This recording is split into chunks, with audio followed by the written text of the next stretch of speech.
नमस्कार दोस्तों, ऐसी मेरी परमपिता परमात्मा से प्रार्थना है कि आप सब सुखी हो, स्वस्थ हो, मस्त हो और मजे में हो। आज मैं आपकी सेवा में एक नया वीडियो लेकर हाजिर हुआ हूँ।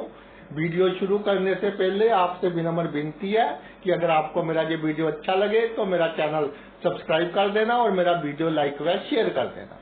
चलिए आज के मुद्दे पर आते हैं। देखिए, हर इंसान की कुछ ना कुछ मनोकामनाएं रहती हैं और उसका पूरे होने का भी एक ढंग रहता है जीवन में। कुछ इंसान पैसों के सहारे अपनी मनोकामनाएं पूर्ण करते हैं, कुछ इंसान अपने जो रिलेशन है उनके सहारे मनोकामनाएं अपनी पूर्ण करते हैं, कुछ इंसान अपने लाइफ पार्टनर की सहायता से मनोकामनाएं पूर्ण करते हैं, कुछ इंसान कोर्ट केसेस से अपनी मनोकामनाएं पूर्ण करते हैं, कुछ इंसान अपने मित्रों की मदद से अपनी मनोकामनाएं पूर्ण करते हैं। तो आपके जीवन में आपकी अधिकतर मनोकामनाएं कैसे पूर्ण होंगी, उसके ऊपर आज हम चर्चा करेंगे। पहले आपने देखना है कि राहु किस राशि में विराजमान है। भाव का कोई महत्व नहीं है, राशि यानी जहां राहु है वहां कौन सा अंक लिखा है 1 से लेकर 12 तक। अगर 1 या 8 लिखा है तो राशि का मालिक हो गया मंगल, 2 या 7 लिखा है तो हो गया आपका शुक्र, 3 6 लिखा है तो बुध, 4 लिखा है तो चंद्र, 5 लिखा है तो सूर्य, 9 या 12 लिखा है तो गुरु, 10 या 11 लिखा है तो शनि। इस तरह हमने देख लेना कि राहु जिस राशि में विराजमान है उसका मालिक कौन सा ग्रह है। तो भाई उसके बाद हमने ये देखना है कि वो ग्रह किस भाव में बैठा है। मंगल है, शुक्र है, बुध है, चंद्र है, वो किस भाव में बैठा है। राहु की राशि का मालिक अगर पहले भाव में विराजमान है, राहु की राशि का मालिक, तो जो आपकी मनोकामनाएं पूर्ण होंगी वो आपकी अपनी पर्सनालिटी के द्वारा होंगी, खुद के द्वारा होंगी, सेल्फ के द्वारा होंगी, अपने प्रयासों के द्वारा होंगी, आपकी मेहनत के द्वारा होगी, आपका जो लोगों के साथ बिहेवियर है, जो बातचीत करने का ढंग है उसके द्वारा होगी। और जीवन के प्रथम भाग में आपकी मनोकामनाएं अधिक पूर्ण होंगी। और इसमें संयोग रहेगा जो आपके बहुत नजदीकी रिश्तेदार हैं उनका भी काफी संयोग रहेगा आपकी मनोकामना को पूर्ण करने के लिए। इसके अलावा आपका बातचीत करने का ढंग, लोगों के बीच आप कैसे विचरते हैं, आपका जो व्यक्तित्व है, जो आपकी रेपुटेशन है, उसी से ही आपकी आदि मनोकामनाएं पूर्ण हो जाएंगी। और इसमें एक बात और मैंने बहुत देखी है कि लगन में जब राहु की राशि का मालिक विराजमान हो जाए तो जातक के जीवन में अधिकतर मनोकामनाएं पूर्ण हो जाती हैं, लेकिन वो संतुष्ट नहीं होता क्योंकि पूरी कुंडली को कंट्रोल करता है लगन। तो जातक और के चक्कर में रहता है कि थोड़ा और मिल जाए, थोड़ा और मिल जाए, लेकिन उसकी मैक्सिमम मनोकामनाएं जो है वो पूर्ण हो जाती हैं। इसी तरह अगर दूसरे भाव में विराजमान हो तो आपकी जो मैक्सिमम मनोकामनाएं हैं, तो एक बहुत मैंने इंटरेस्टिंग बात देखी है इस मामले में कि किसी को खाने पिलाने से ही, यानी किसी की पार्टी कर कर आप उससे आधा अपना काम निकलवा लेते हो। फिर अगर कोई बड़ा काम है वो निकलेगा जी रिश्वत देकर, धन से। और जब आपको रिश्वत देनी पड़ेगी, मोटी रिश्वत देनी पड़ेगी, जो काम फंस गया मोटी रिश्वत के सहारे निकलेगा। और इसके अलावा आपका जो काम निकलेगा आपकी वाणी के सहारे, कि किसको डराना है, किसके से मिन्नतें करनी है, किससे कैसे काम निकलवाना है, ये आपको खूब पता है आपकी वाणी के सहारे। और इसमें एक बात और देखी है कि आपके परिवार के सदस्य, आपके रिश्तेदार भी कहीं ना कहीं काम आ जाएंगे। चाहे आपको लगेगा कि मेरे परिवार के लोग मेरे साथ नहीं है, मेरे रिश्तेदार मेरे साथ नहीं है, वो कहते हैं कि कई बार खोटा पैसा भी चल पड़ता है, तो वो भी आपके कई बार काम आ जाएंगे। और उसके बाद काम आएंगे आपके पड़ोसी, जो कभी आपका पड़ोसी रहा होगा। जब आपका काम फंसा होगा, आपकी कोई मनोकामना होगी तो उसके द्वारा आपकी मनोकामना पूर्ण होगी। फिर आएंगे आपके जो अधिकतर काम होंगे पितर पक्ष में, आप कहेंगे कि पितृपक्ष में कैसे? पितृपक्ष में जो मनोकामना आपके मन में आ गई वो आपके पितर लेकर आएंगे और वो मनोकामना अधिकतर आपकी पूर्ण बाय नेचर ही होगी।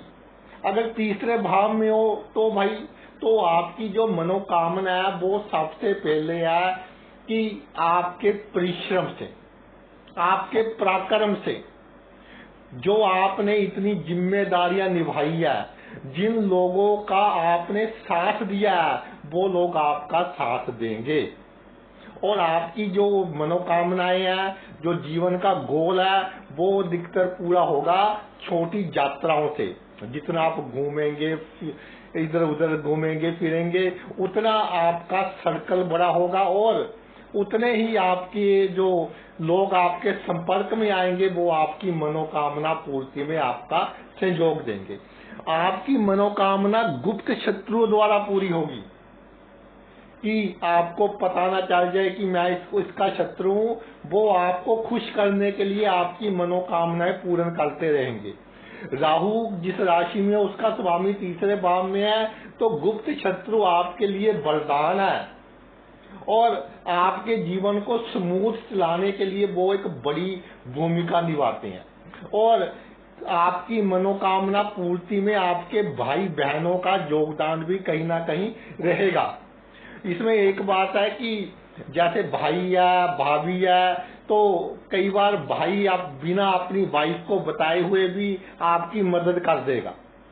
अगर भाई चौथे भाव में हो आपका राहु की राशि का स्वामी, तो अगर चौथे भाव में विराजमान हो जाए तो इसमें सबसे अधिक योगदान रहता है माता के आशीर्वाद का।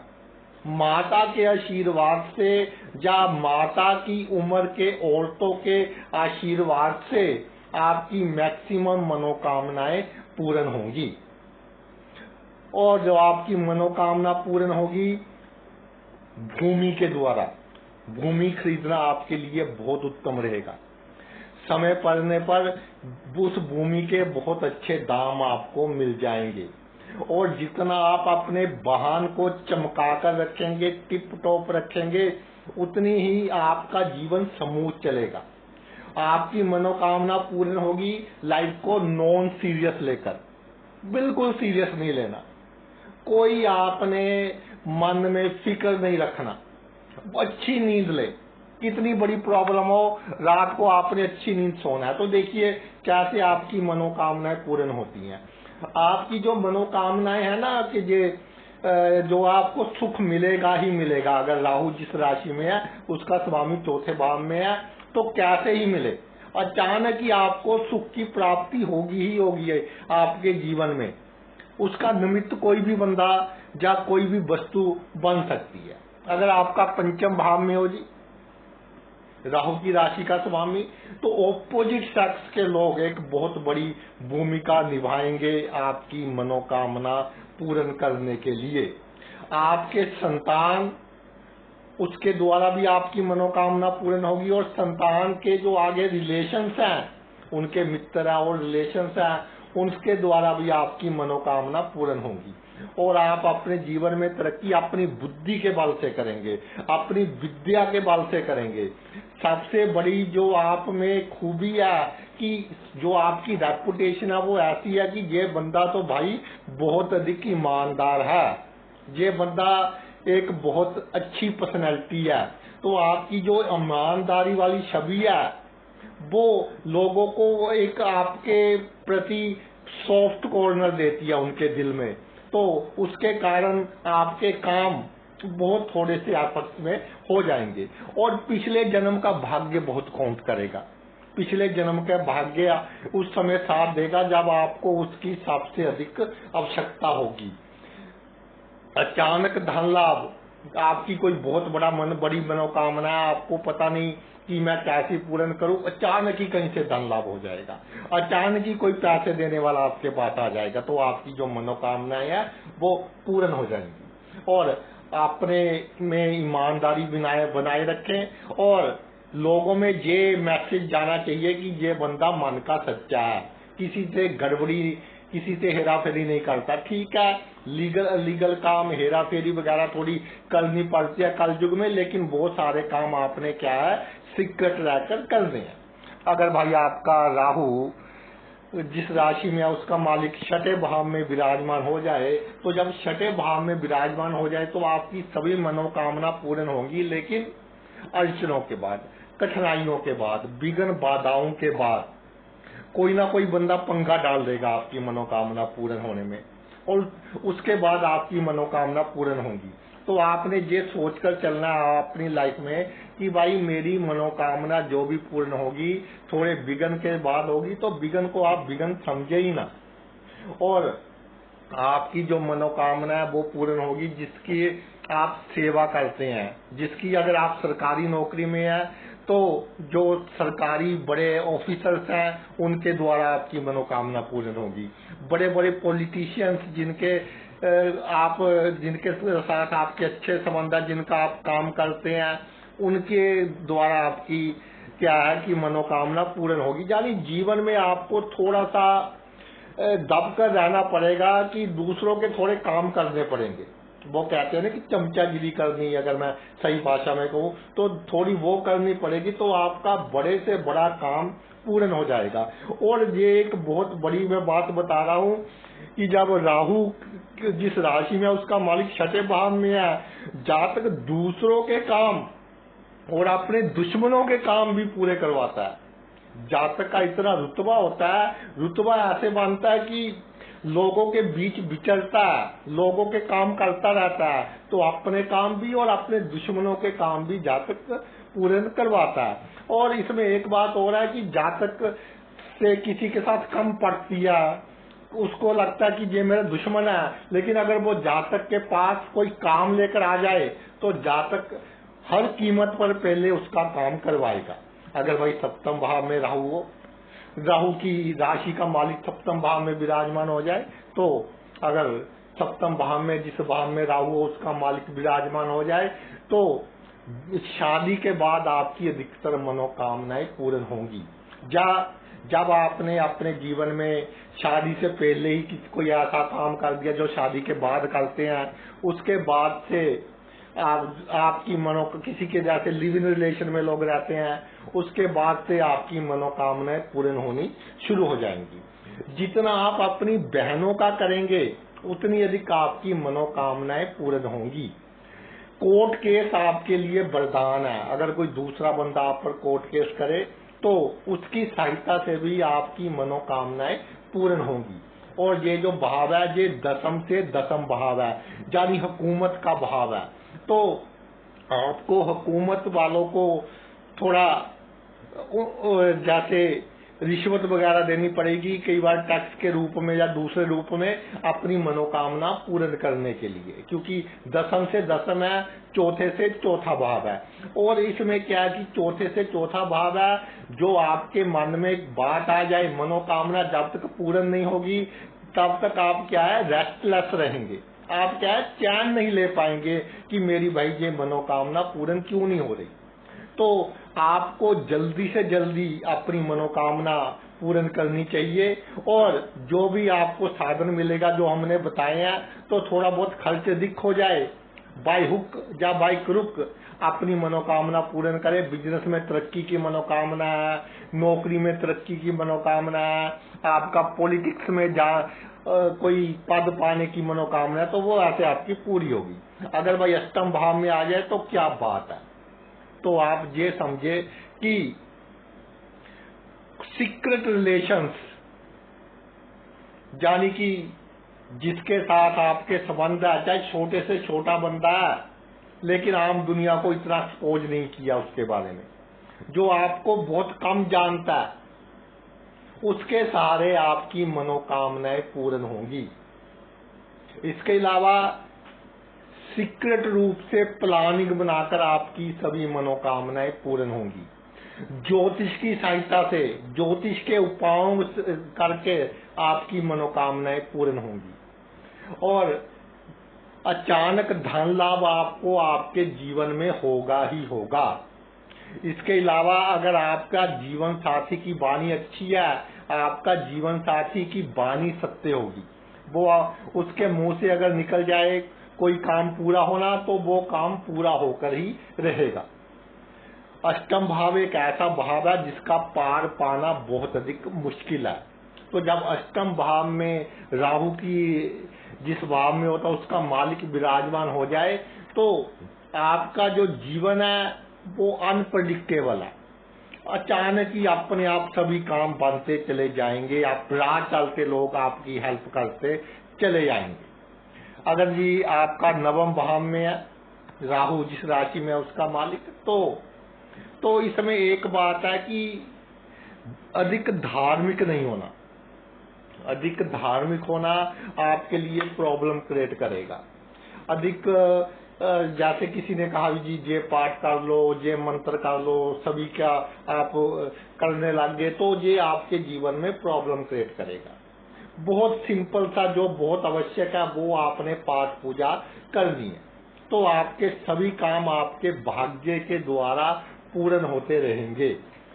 और जो आपके पिता की उम्र के लोग हैं उनके द्वारा, उनके आशीर्वाद के द्वारा आपके काम पूर्ण होते रहेंगे।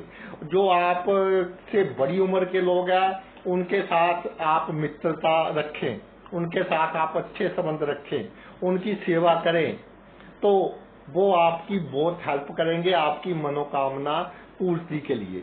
और आपके जो काम पूरे होंगे जो जन्मभूमि से दूर के लोग हैं उनके द्वारा, जो आपके शहर से दूर रहते हैं उनके द्वारा आपके कार्य पूरे होंगे। कभी कोई ऐसा काम हो जाए कि बदनामी होने का पूरा खतरा है तो वो आपकी नहीं होगी। राहु कुछ ना कुछ ऐसे सरकमस्टांस बना देगा कि आपकी बदनामी नहीं होगी और आपको बड़ी दुर्घटनाओं से भी ये जहां पर बचाएगा। आपका भाग्य पूर्ण रूप से उस समय आपकी मनोकामना पूर्ण करेगा जब आपको उसकी आवश्यकता है। ये एक बहुत बड़ा पॉइंट है। मान लो किसी की मनोकामना बाहर जाने की है, पहले जब तक बाहर जाकर उसको लाभ ना हो तब तक उसको बाहर नहीं भेजेगा। जब उसको लाभ हो तब जहां राहु की राशि का स्वामी जो है जहां पर अपना कमाल दिखाएगा, और जो जातक के काम होंगे रातों रात होंगे, अचानक ही होंगे। जातक ने कभी सोचा भी ना होगा कि इतनी जल्दी काम हो जाएंगे। 2 साल हो गए धक्के खाते, किसी को पैसे देते और करते, सिफारिशें ढूंढते, वो काम नहीं हुआ, लेकिन जब होने पर आया तो रातों रात हो जाएगा। जब उसका अच्छा समय आएगा ईश्वर अपने आप आपका काम कर देगा। तो थोड़ी सी आपको क्या है, पेशेंस रखने की अपने में आवश्यकता है। पेशेंस रखेंगे तो सही समय पर सही काम होगा, नहीं तो आप भटकते रहेंगे। भटकने का कोई लाभ नहीं है, अपनी सेहत खराब करेंगे, अपनी मानसिक शांति है जो वो क्या आप खराब करेंगे। अगर दसम भाव में विराजमान हो जाए तो सीधा फंडा है कि आपका जो काम है वो क्या है कि धक्के से पूरा होगा, अपनी पावर से पूरा होगा, पैसों की ताकत से पूरा होगा, छल कपट चालाकी से पूरा होगा। और दूसरों को धोखा देना पड़े तो दूसरों को धोखा देकर पूरा होगा। इसमें एक बात है कि अगर आप दूसरों को धोखा नहीं देंगे तो दूसरे आपको धोखा दे देंगे। तो एक चाणक्य ने कहा है कि अगर कोई किसी राजा की दूसरे राजा से शत्रुता हो और युद्ध में वो हार जाए तो उसको कभी छोड़ना नहीं चाहिए, उसको वही मार देना चाहिए। अगर वो उसको नहीं मारेगा तो एक दिन वो बदला अवश्य लेगा। वो तो अपना वो दिखाएगा कि मैं बहुत दयालु हूँ, लेकिन वो एक दिन पूरी प्लानिंग के साथ उससे बदला अवश्य लेगा। इसलिए आपको अपने जीवन में तरक्की करने के लिए दूसरों को धोखे देने पड़ेंगे और थोड़े लीगल अलीगल काम करने पड़ेंगे। आपके काम बाय हुक या बाय क्रुक होंगे और बड़े बड़े लोगों की सिफारिशें भी आपको मिलेंगी और बड़े बड़े लोग जिनकी हुकूमत चलती है, राज दरबार में, गवर्नमेंट में जिनका नाम है, उनके सारे आपके कार्य क्या है पूर्ण होंगे। आगे आगे 11वें भाव में, 11वें भाव में राहु की राशि का मालिक विराजमान हो जाए तो भाई राज चलते लोग आपके मित्र बन जाते हैं। आपका ओरा ही आता है, ओरा बहुत पॉजिटिव होता है और जातक को उसके जीवन में बहुत से शुभ अवसर प्राप्त होते रहते हैं। तो शुभ अवसर जब प्राप्त होते रहते हैं तो जातक की मनोकामना पूर्ण होती रहती है। तो इसमें क्या है कि जातक को संतुष्टि नहीं मिलती, 11वां भाव संतुष्टि नहीं दिलाता, और जो एक मनोकामना पूर्ण हो जाए 2 जातक के मन में और आ जाती है कि भाई ये भी मेरी पूर्ण हो जाए। और आपकी जो मनोकामना पैसा, आमदनी के कारण भी, जैसे कोई किसी का बिजनेस है या किसी का धंधा है कि किसी को महीना देना पड़ता है, रिश्वत यानी कंटिन्यू रिश्वत देनी पड़ती है, इस तरह के कामों में आपको बहुत सफलता होगी और इस तरह के काम में आपकी हर मनोकामना पूर्ण होगी। आपके मित्र भी कहीं ना कहीं एक बहुत बड़ा रोल निभाएंगे आपके जीवन में आपकी मनोकामना पूर्ण करने के लिए। और मित्र तो क्या है कि आपके जिसको चाहे आप मित्र बना लेते हैं, बहुत जल्दी मित्र बना लेते हैं। और जब बड़े से बड़ा बंदा काम नहीं करवा पाएगा तो राह चलता जो आपका मित्र है, जो आपको 1-2 बार ही मिला, वो आपका बड़े से बड़ा काम करवा देगा। आगे आगे अगर आपका 12वें भाव में हो, राहु जिस राशि में उसका स्वामी 12वें भाव में विराजमान हो, तो जहां आपके जो पितर हैं उनकी अच्छी आत्माएं, आपके पितरों का आशीर्वाद, वो आपका सभी मनोकामनाएं पूरी करवाएगा। आपके पितरों की आत्माएं आपके अंग संग रहेंगी और आपके मन में जो भी बात आएगी, जो भी वस्तु होगी, वो हाजिर हो जाएगी।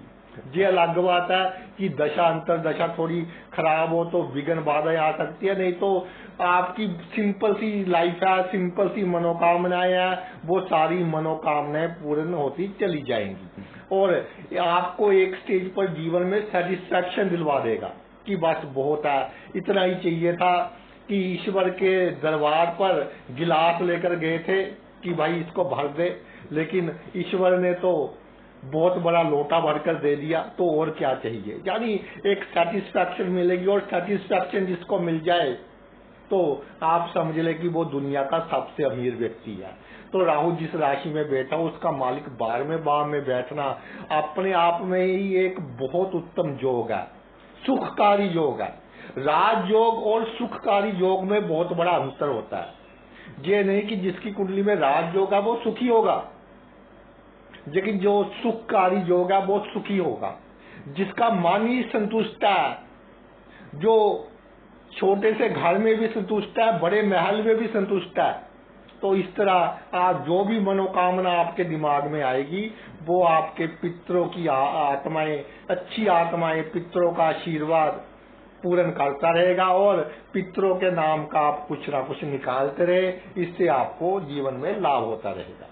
तो भाई ये तो मेरा वीडियो था कि आपकी मनोकामनाएं कैसे पूर्ण होंगी। तो आपने अपना इतना कीमती समय निकाल कर ये वीडियो देखा, मैं तहे दिल से आपका आभारी हूँ। Thanks a lot.